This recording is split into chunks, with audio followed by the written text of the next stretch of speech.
जय माता दी दोस्तों। माता रानी आपकी सारी मनोकामनाएं पूर्ण करें और आप जीवन में खूब सारी तरक्की करें। इसी के साथ आज का जो वीडियो है वो मैं शुरू कर रही हूँ। दोस्तों, आज के वीडियो में मैं बात करने वाली हूँ हरतालिका तीज व्रत के बारे में या तीजा व्रत के बारे में, क्योंकि बहुत सारे लोग इसे तीजा व्रत के नाम से भी जानते हैं। तो जो तीजा का व्रत है वो बहुत ज़्यादा कठिन है। जब आप तीजा व्रत की कथा पढ़ते हैं तो उसमें लिखा है कि जो सोता है वो अजगर बनता है।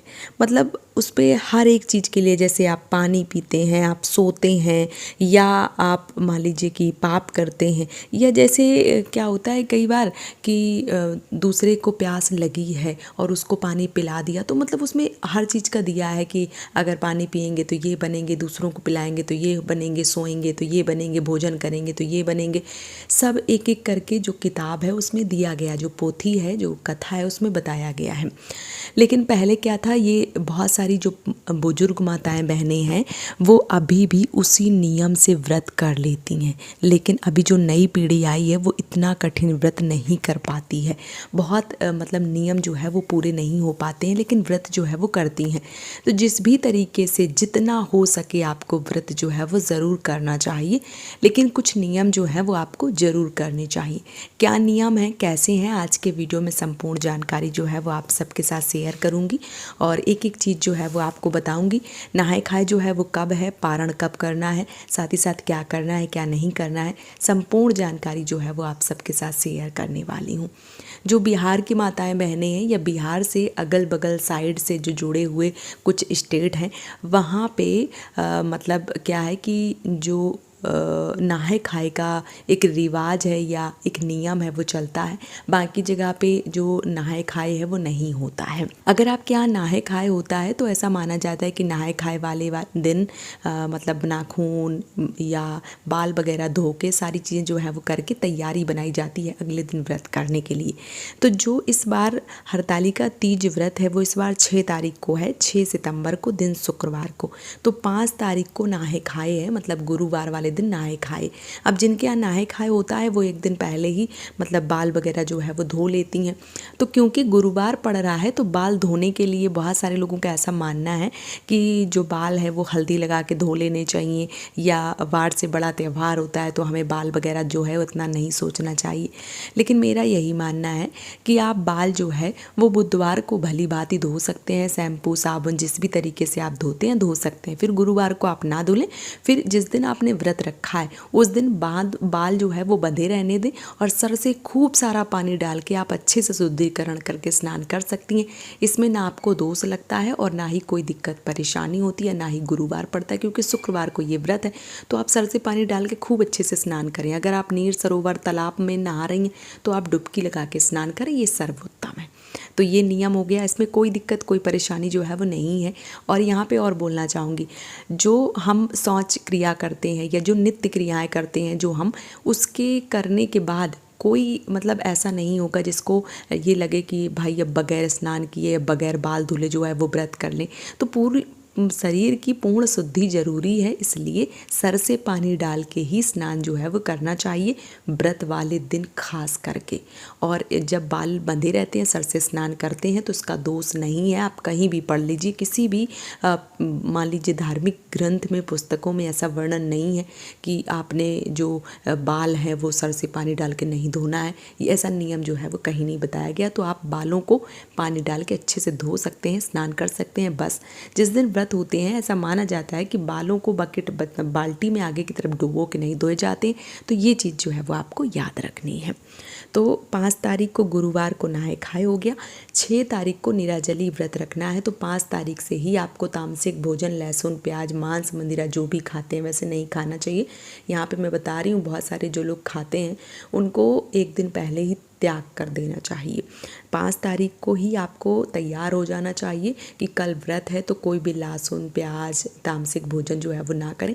ज़्यादा से ज़्यादा पानी वाली चीज़ें खाएं, जैसे सलाद हो गया, जूस हो गया, या नारियल पानी वगैरह हो गया, नींबू पानी, इस तरीके के जो खाने पीने वाली चीज़ें हैं वो खाएं, ताकि अगले दिन 6 तारीख को आप अच्छे से जो व्रत है वो कर पाएँ।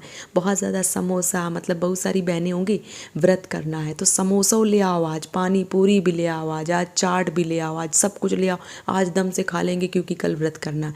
भाई व्रत को व्रत के तरीके से लें। जो भी बहनें इस वीडियो को सुन रही हैं, बहुत ज़्यादा चटपटा ऑयली ये सब ना खाएं, एक दिन पहले से ही बंद कर दें ये सब खाना। और व्रत का मतलब व्रत होता है, ऐसा नहीं है कि आप एक दिन पहले खूब भर भर के खाएंगी फिर कल व्रत करेंगी, फिर पता चले पूरा दिमाग उसी में रहेगा, कल की पानी पूरी बड़ी टेस्टी थी। ये सब चीज़ें जो है वो नहीं करना है, क्योंकि व्रत को पूरे नियम से पूरे ध्यान से करना चाहिए। बहुत सारी बहनों को गुस्सा आएगा, पर जो सच्चाई है वो मैं बता रही हूँ। जब 6 तारीख को आप व्रत करेंगी तो बहुत घर की परंपरा के अनुसार सरगी जो है वो खाई जाती है। तो क्या करती हैं बहनें, सुबह जल्दी उठ के सरगी खाती हैं 2 बजे, 3 बजे, 4 बजे। लेकिन बहुत सारी जो बहनें यूपी वगैरह से जुड़ी हैं उनको पता है, मतलब जैसे मैं कुछ स्टेट बता दूं, यूपी में ही कुछ जगह ऐसी हैं जहाँ पे सरगी का रिवाज है। और यूपी के इस तरफ अगर आप निकल आएंगे तो यहाँ पे जैसे यूपी एमपी वगैरह हो गए, यहाँ पे ऐसा नहीं है। यहाँ पे सरगी का कोई नियम नहीं है। हाँ, आज नए ज़माने के हिसाब से अभी करने लगी हैं बहनें, तो करने लगी हैं, नहीं तो सरगी का कोई नियम नहीं है। 12 बजे के बाद, रात्रि 12 बजे के बाद किसी भी तरीके का पानी भोजन नहीं किया जाता है। अगर किया जाता है तो व्रत खंडित माना जाता है। जो बहनें यूपी एमपी वगैरह से जुड़ी होंगी उनको पता होगा। बिहार वगैरह की जो बहनें हैं उनके यहाँ सरगी चलती है, तो उनके यहाँ अगर चलती है तो वो खा सकती हैं। और जो बहनें खाना चाहती हैं उनके लिए मैं बता दूं कि अगर आप सरगी लेना ही चाहते हैं तो आपको जो सरगी है वो सुबह 3 बजे, 2 बजे, 4 बजे तक हर हालत में ले लें। गर्मी का समय है, 5 बजे बिल्कुल सवेरा हो जाता है, तो आप ऐसी गलती ना करें। 3 बजे, 4 बजे तक हर हालत में जो सरगी है वो आपको कर लेना चाहिए। सरगी अगर आप कर रही हैं तो पहले स्नान जो है वो ज़रूर करें। उसके बाद जो भी आप नारियल पानी, खीरा, चाय पानी, नींबू पानी जो भी आप ले रही हैं, स्नान करने के बाद सबसे पहले भगवान को प्रणाम करना। भले ही आप 2 धूप बत्ती अगरबत्ती जो भी लगाती हैं, वो एक दिया ही जलाती हैं, जलाएं, भगवान को प्रणाम करें। उसके बाद ही जो पानी वगैरह पी रही हैं वो पिएं। जिनके यहाँ नहीं चलता है उनकी बात कर रही हैं। अब जिनके यहाँ चलता है वो भाई, जिनके यहाँ जैसा भी चलता है उस प्रकार से आपको करना चाहिए। लेकिन जिनके यहाँ नहीं चलता है, स्नान करके ही पानी पिएं। और अगर सरगी नहीं करना चाहती हैं तो बहुत अच्छी बात है, ना करें। जो शुरू से चला आ रहा है उसी हिसाब से करना चाहिए। नए नियम बहुत सारे अगर बनाएंगी तो नहीं हो पाता है। लेकिन अगर जो बहनें नहीं रह पाएंगी उनके लिए मैं बता रही हूँ कि सुबह स्नान करें, फिर उसके बाद चाय पानी, नारियल पानी, नींबू पानी, ये सब चीज़ें जो है वो पी लें। उसके बाद जो जब सुबह होगी फिर से आपको स्नान करके 4 पैर की पूजा जो है वो करनी होगी। ये सरगी जो है वो खा रही हैं इसलिए आपको स्नान करने की आवश्यकता है। तो ये दूसरी बात हो गई। तीसरी जो चीज़ है वो ये है कि पहली बार व्रत रखें या ना रखें, तो बिल्कुल आप इस वर्ष व्रत उठा सकती हैं, नया व्रत धारण कर सकती हैं। अगर आपका किसी कारण बस अगली साल, मतलब पिछली साल छूट गया था व्रत, तो इस साल व्रत उठा सकती हैं। साल 2024 में कोई किसी भी तरीके का खरमास मनमास नहीं है, व्रत पूरी विधिवत रूप से किया जा सकता है। तो कोई दिक्कत, कोई परेशानी जो है वो नहीं है। इस पूजा में 4 पैर की पूजा होती है, लेकिन सबसे ज़्यादा महत्व प्रदोष काल की पूजा का है। और प्रदोष काल में अगर आप पूजा करते हैं तो घर पे भी पूजा करें, और मंदिर में अगर जा सकते हैं तो मंदिर में भी पूजा करें।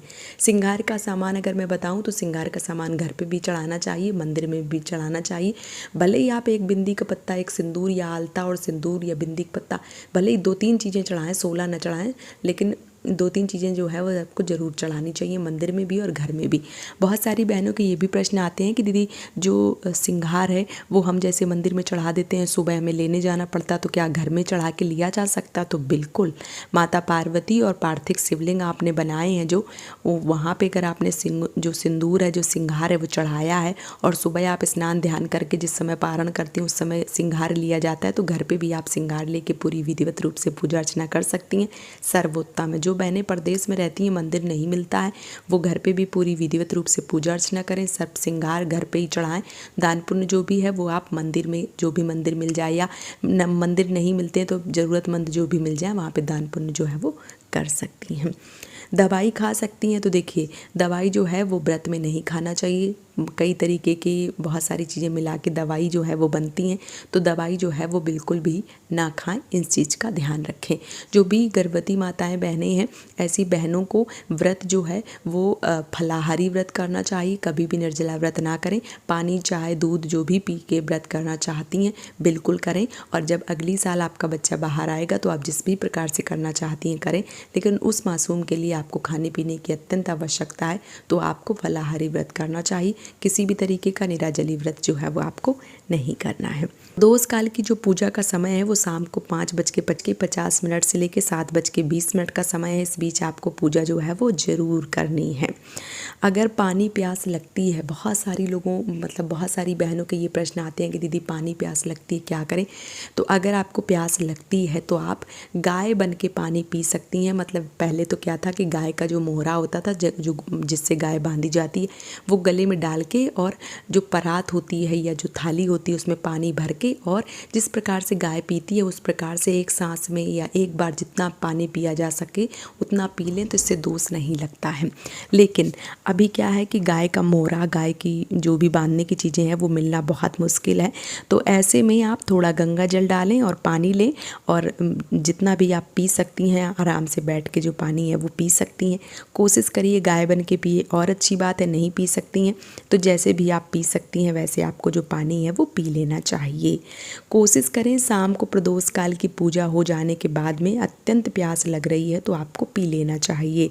बहुत ज़्यादा दोपहर में गर्मी लग रही है, मुंह सूख रहा है तो स्नान जरूर करें। सर से पानी डाल के स्नान करने से प्यास जो है वो शांत हो जाती है। व्रत बहुत कठिन है, सोच समझ के उठावें। ये नहीं कि बगल वाली चाची, बड़ी अम्मा, पड़ोसन भाभी ये सब उठा रही हैं, बहुत अच्छा लग रहा है, साड़ी दिला दी है और नए नए चीज़ें जो है वो देखने को मिल रही है। इस समय अभी फ़ोन वगैरह में बहुत अच्छे गाने बज रहे हैं तो लग रहा है कि ना अब हमें व्रत रखना है। एक दूसरे का देख सुन के व्रत बिल्कुल भी ना उठावें। आपके शरीर में सामर्थ्य है, व्रत तभी आपको उठाना चाहिए। देखी दूनी बहुत सारे कार्य हमें नहीं करने चाहिए, इस बात का ध्यान रखना चाहिए। तो जो व्रत है वो 6 तारीख को रखा जाएगा। आप लोग भी इस व्रत को करना चाहते हैं तो बिल्कुल करें, और अगर आपके मन में कोई भी प्रश्न है तो मुझे ज़रूर पूछें, क्योंकि इस व्रत को हरतालिका तीज व्रत मेरा भी है, और कोशिश करूँगी कि आपके साथ धीरे धीरे करके सारे वीडियो जो है वो शेयर करूँ। बिज़ी मैं भी हूँ, सामान मैं भी इकट्ठा कर रही हूँ, तो जो भी जानकारी मुझे है आप लोग प्रश्न कीजिए, मैं ज़रूर बताऊँगी आप सबको। और अब सभी बहनों को, सभी माताओं को जो भी हरतालिका तीज व्रत रख रही हैं या जो नहीं रख रही हैं, सबका जो सुहाग है वो अखंड रहे। माता पार्वती आपको आशीर्वाद दें और भगवान भोलेनाथ का आशीर्वाद आपके ऊपर सदैव बना रहे, और पूरी हंसी खुशी के साथ, पूरे प्रेम पूर्वक आप अपने पति के साथ इस व्रत को जीवन पर्यंत करती रहें, यही कामना करती हूँ। और इसी कामना के साथ इस वीडियो को यहीं पे विराम देती हूँ। जय माता दी दोस्तों।